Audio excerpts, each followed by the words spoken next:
Hello friends, જય શ્રી કૃષ્ણ. સ્વાગત છે તમારું અમારી ચેનલમાં. તો શિયાળાની શરૂઆત થઈ ગઈ છે અને ખૂબ જ ઠંડી પણ પડવા માંડી છે. તો આ ઠંડીમાં શરીરને ગરમી આપતું અને ખૂબ જ હેલ્ધી તાકાત આપતું એવું આજે આપણે ગુંદના લાડુ બનાવીશું. તો ચાલો આપણે ગુંદના લાડુ બનાવીશું. તો સૌથી પહેલાં ગુંદના લાડુ બનાવવા માટે આપણે ગુંદ લઈ લેવાનો છે. જે 100 ગ્રામ ગુંદ મેં લીધેલો છે, આ રીતના આવે છે. એને આપણે ઘીમાં તળી લેવાનો છે. અહીં મેં એક કઢાઈ લઈ લીધી છે અને એમાં આપણે થોડું ઘી એડ કરીશું. ગુંદ તળાય એટલું ઘી આપણે લઈ લેવાનું છે. 4 ચમચી જેટલું મેં અહીં ઘી લઈ લીધું છે અને એને ગરમ થવા દેશું આપણે. જ્યારે પણ ગુંદ તળવો હોય ત્યારે તમારે ગુંદને ફૂલ ગેસે નહીં તળવાનું, બહુ એકદમ ઘી ગરમ નહીં થવા દો, નહીં તો તમારો ગુંદ અંદરથી કાચો રહેશે. એટલે મીડિયમ ગરમ થશે ઘી ત્યારે આપણે ગુંદને તળી લેશું. ઘી ઓગળી જશે હમણાં, ત્યારબાદ આપણે એમાં ગુંદ એડ કરી દઈશું. આજે હું તમને પરફેક્ટ માપ સાથે તમને ગુંદના લાડુ બનાવતા શીખવીશ. તો આપણું ઘી હવે ઓગળી ગયું છે. થોડીક વાર પછી આપણે એમાં ગુંદ તળી લેશું.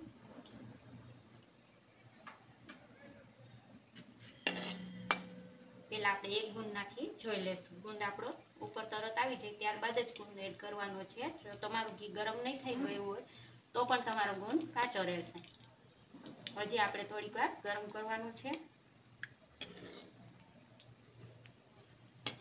હવે આ ઘી ગરમ થઈ ગયું છે.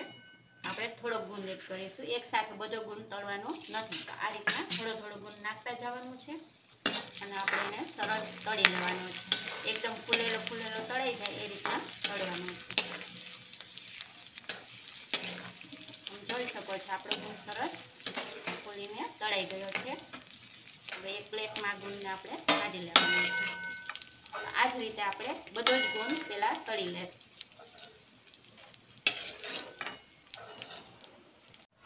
તો આપણે બધો જ ગુંદ તળી લીધો છે. તમે જોઈ શકો છો. તો ગુંદ આમ દબાવતા એકદમ ભૂકો થઈ જાય એ રીતના તમારે તળવો. તો હવે ત્યારબાદ આપણે ડ્રાયફ્રૂટ આમાં તળી લઈશું. તો અહીં 50 ગ્રામ જેટલા મેં બદામ લઈ લીધું છે.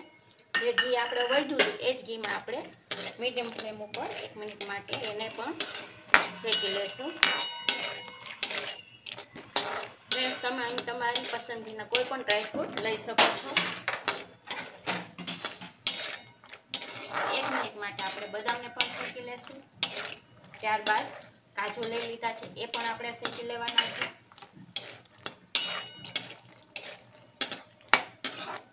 આ રીતના ડ્રાયફ્રૂટને થોડા ઘીમાં શેકીને તમે નાખશો તો એનો ટેસ્ટ ખૂબ જ સરસ લાડુમાં આવશે. થોડા ક્રન્ચી બની જાય છે. તમે જોઈ શકો છો બદામ આપણે હવે શેકાઈ ગઈ છે. તો એને આપણે કાઢી લઈશું.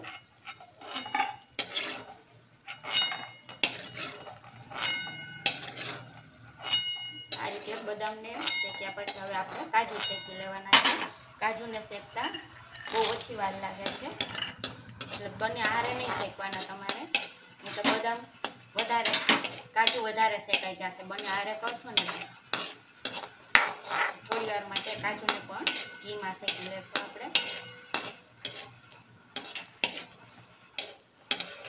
કાજુને કાઢી લેશું.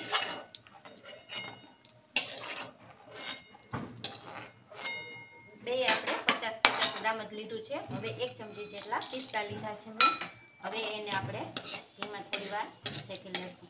બધી જ વસ્તુ તમારે ઘીમાં આ રીતે શેકી લેવાની છે. જે પણ ડ્રાયફ્રૂટ તમને પસંદ હોય એ લઈ શકો છો આમાં.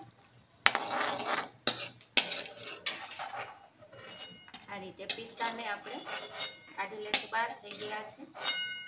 હવે આપણે 1 ટેબલ સ્પૂન જેટલી કિસમિસ લઈ લીધી છે. એને પણ ઘીમાં શેકી લઈશું. કિસમિસ ઘીમાં નાખશો એટલે સરસ ફૂલી જશે એમાં. ત્યારબાદ તરત આપણે એને કાઢી લેવાનું છે. તમે જોઈ શકો છો કિસમિસ શેકાઈ ગઈ છે. તો બહાર કાઢી લેશું. કિસમિસ તળી લીધી. તો અહીં મેં 50 ગ્રામ જેટલું ટોપરાનું ખમણ લઈ લીધું છે. તમે ઝીણું ખમણ આવે છે ડ્રાય એ પણ લઈ શકો. અને આ મેં ટોપરાને જે વાટકા આવે છે એને ખમણી લીધું છે અને એ લઈ લીધું છે. તો જે આપણું થોડુંક ઘી વધ્યું હતું એમાં આપણે આ ખમણને સરસ 1 મિનિટ માટે શેકી લેવાનું છે. જાજુ નથી શેકવાનું, એ તો તમે જ્યારે શેકતા હશો ત્યારે તમને ખ્યાલ આવી જશે અને સરસ સ્મેલ આવવા માંડશે. 1 મિનિટ માટે આપણે આ ખમણને પણ સરસ શેકી લઈશું. જોઈ શકો છો ખમણ પણ શેકાઈ ગયું છે. તો આપણે આ ખમણને પણ એક પ્લેટમાં કાઢી લઈશું.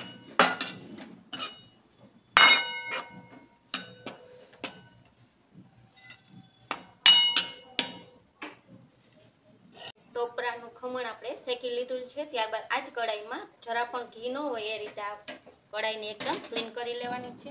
ત્યારબાદ આપણે ગેસની ફ્લેમ ચાલુ કરીશું અને સ્લો ફ્લેમ ઉપર જ આપણે મગજતરીના બી આવે છે એ લઈ લેવાના છે અને ખસખસ લીધી છે, પોપી સીડ કહે છે, આ બેને આપણે શેકવાના છે.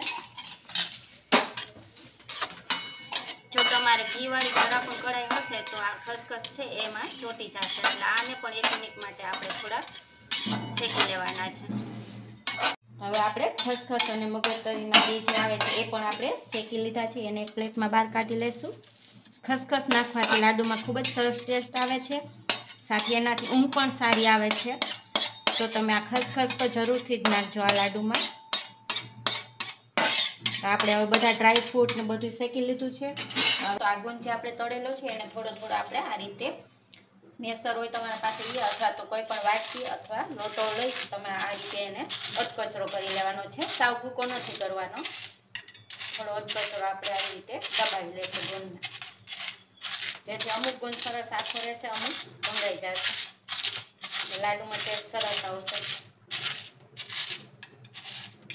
ત્યારે આ રીતે ગુંદને કરી અને એક વાસણમાં આપણે ગુંદને લઈ લેશું.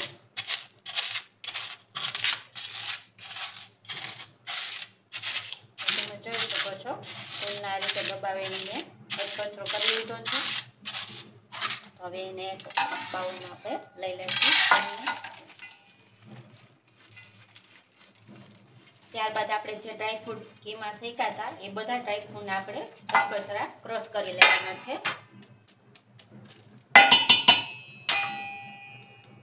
આ જે બદામ લીધે આપણે શેકી હતી, બદામ, કાજુ અને પિસ્તા, એ ત્રણેયનું હારે પીસી લઈશું. અધકચરા પીસવાના છે, એકદમ એનો પાવડર નથી કરવાનો. આ ત્રણેય વસ્તુને તમે હારે પીસી શકો છો. કિસમિસ તમારે નથી પીસવાની, એ તો આપણે પછીથી એડ કરવાની છે. કાજુ, બદામ અને પિસ્તાને પીસી લઈશ.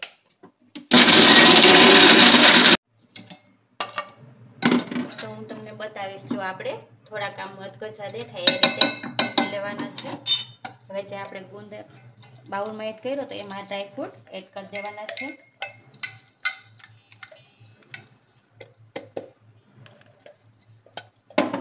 ડ્રાયફ્રૂટ એડ કરી દે ત્યારબાદ આપણે જે ટોપરાનું ખમણ શેક્યું એ એડ કરી દેવાનું છે.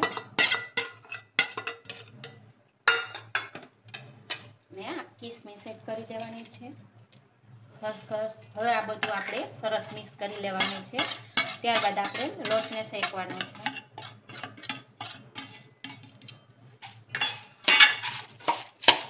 બધું સરસ મિક્સ કરી આપણે રેડી રાખીશું.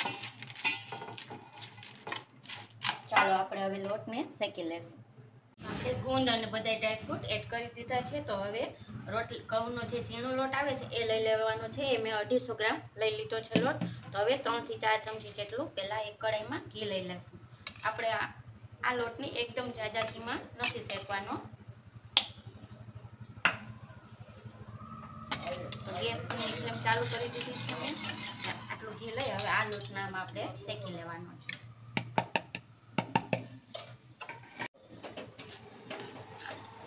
આ રીતને આપણે લોટને ધીમા ગેસે શેકતા રહેવાનો છે. કલર ચેન્જ થાય ત્યાં સુધી આપણે સરસ શેકી લેવાનો છે. તો આપણે લોટને આ રીતે સતત હલાવતા જઈ સરસ શેકી લેવાનો છે. ગેસની ફ્લેમ સ્લો જ રાખવાની છે, જેથી આપણો લોટ સરસ શેકાઈ જાય અને બળે નહીં, નીચે ચોટે નહીં. એટલે સતત આ રીતે મિક્સ કરતું જવાનું છે. જ્યારે આ લોટ શેકાઈ જશે ત્યારે એનો થોડો કલર પણ ચેન્જ થઈ જશે અને તમને સ્મેલ પણ આવવા મળશે લોટ શેકાવાની. લગભગ 5 મિનિટ જેટલો ટાઈમ થશે તમારે લોટ શેકતા. તો જોઈ શકો છો આપણો લોટ સરસ શેકાઈ ગયો છે. સ્મેલ પણ સરસ આવે છે લોટ શેકાવાની. આ આ રીતે લોટ જ્યારે શેકાઈ જાય ત્યારે ગેસની ફ્લેમ આપણે બંધ કરી દઈશું અને આ જે લોટ શેક્યો છે આપણે જે મિક્સર ભેગું કર્યું છે ડ્રાયફ્રૂટનું ગોળનું એમાં એડ કરી દેવાનું છે.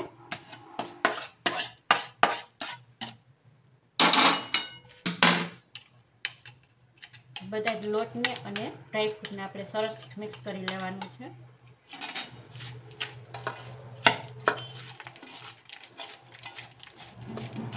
આ રીતે મિક્સ કર્યા પછી આપણે એમાં 1 ટેબલસ્પૂન જેટલો સૂંઠ પાવડર આવે છે એ એડ કરી દેવાનો છે અને અડધી ચમચી જેટલો મેં અહીં એલચી પાવડર લીધો છે એ પણ એડ કરી દઈશું. આ બધું સારી રીતે આપણે મિક્સ કરી લઈશું.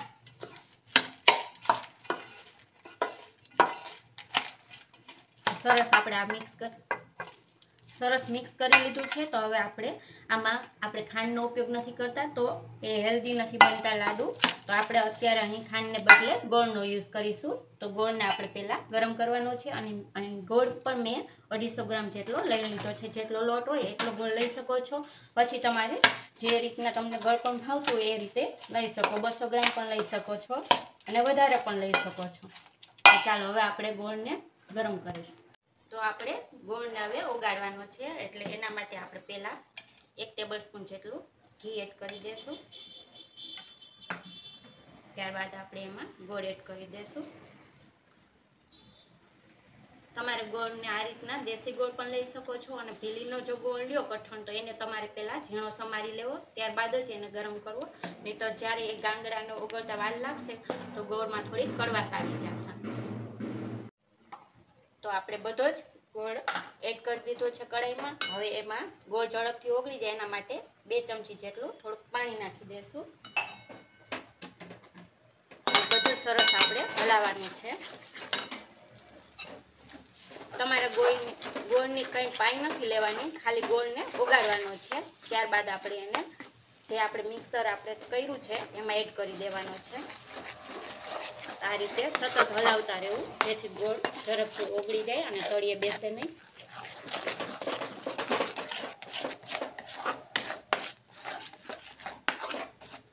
તો જુઓ આપણો ગોળ સરસ ઓગળી ગયો છે. તો હવે એક ઉભરો આવશે એટલે આપણે ગેસની ફ્લેમ બંધ કરી દઈશું.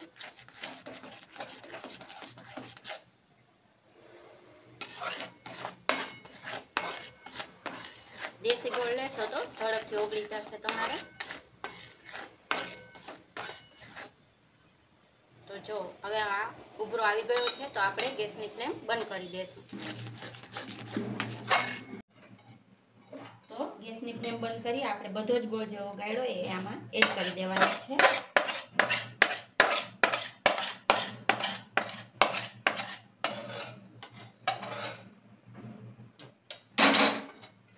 ત્યારબાદ સરસ આ રીતે મિક્સ કરી દેવાનું છે આપણે.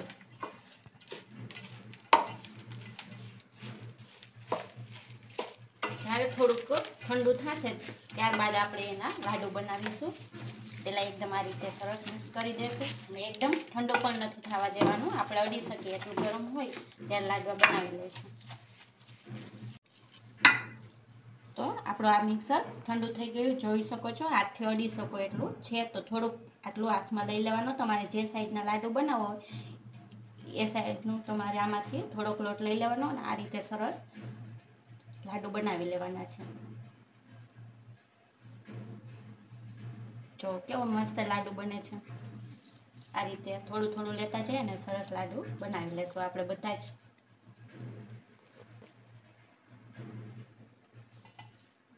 ઘણા બધા લાડુ બને છે આટલા લોટમાંથી. જે મેં તમને માપ કીધું છે એ પરફેક્ટ છે. તમારા લાડુ મસ્ત બનશે ટેસ્ટમાં.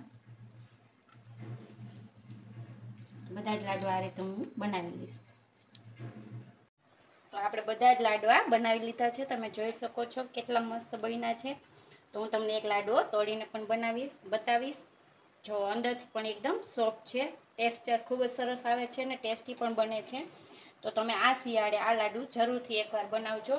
જે ગુણોથી ભરપૂર છે અને આમાં ગુંદ પણ આપણે નાખેલો છે. ગુંદના લાડુ જ બનાવેલા છે જે સાંધાના દુખાવા, કમરના દુખાવા માટે ખૂબ જ ઉપયોગી છે અને શરીરને ગરમી આપે છે. તો બાળકોને તો ખૂબ જ આ જરૂરી છે. તો તમે આ શિયાળે એકવાર આ લાડુ જરૂર બનાવજો. ફ્રેન્ડ્સ, તો તમે જોયું ને, આ લાડુ બનાવવા ખૂબ જ સહેલા છે. પહેલી વાર બનાવશો ને તો પણ સરસ પરફેક્ટ જ બનશે. અને આ લાડુથી જે શિયાળામાં વારંવાર શરદી થઈ જાય છે એ પણ નહીં થાય અને ખૂબ જ હેલ્ધી છે. તો તમે એકવાર જરૂરથી આ લાડુ બનાવજો. અને તમને અમારી રેસીપી જો ગમી હોય તો લાઈક શેર કરી દેજો અને અમારી ચેનલને સબસ્ક્રાઈબ કરી દેજો. Thank you.